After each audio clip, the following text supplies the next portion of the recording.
there's always been learning happening in the workplace, right from earliest times of people sort of learning the trades.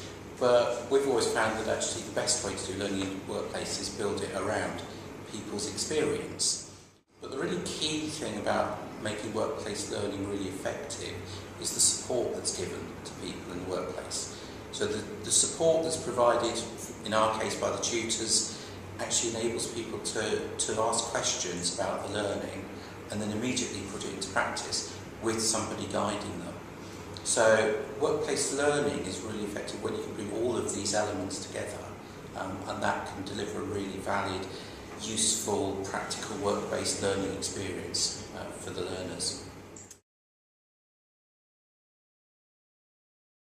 Well, the whole idea of workplace learning has always been around. It's something that's always existed since medieval times, but the model that we've developed over the years really started about 40 years ago with the idea of using TV and radio to provide learning in the workplace.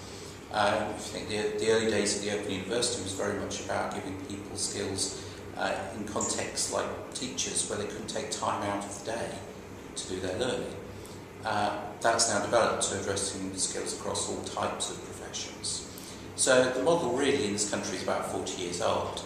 A lot of people think of blended learning, e-learning as fairly recent technologies, but certainly here at the OU we've been using these technologies for a very long time. But they keep evolving, so now we're moving more away from the desktop to mobile devices, and we're looking at, well, what comes after that? There'll be another type of learning required. But it's still all distance learning, it's just been developed over the years to make use of whatever the latest technology is.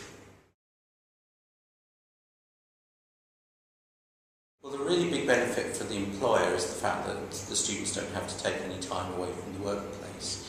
We usually ask students to take 1 or 2 hours a day to do their studies.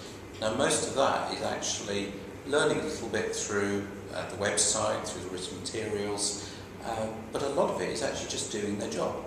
So for the employer, where they may have thought about sending somebody away on a day release or 2 or 3 days away from work, with the distance learning model you don't need to do that, because the learning actually takes place in the context of the job that they're really doing.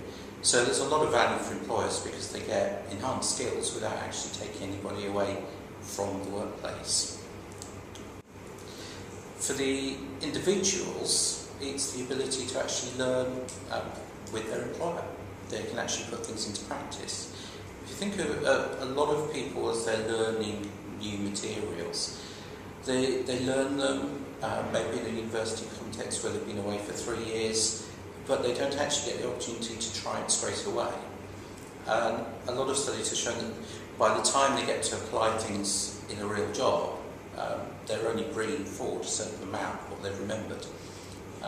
With the distance models, they can apply everything straight away, and it delivers a really high quality experience for the student. And they found that even before they finish their qualifications, certainly a lot of our students find they're actually putting the skills in practice almost the week after they've learned them, rather than several years later. So it's really good for the employer, and it's also really good for the students. Well, the students get a whole range of support. So the traditional sort of support that's provided in a lot of distance models is the tutorial, where the students come together in a group, face-to-face, and they get specific teaching from a lecturer. But a lot of distance models, and certainly the Open University model, we make a lot of use of things like Illuminate and WebEx to provide online tutorials.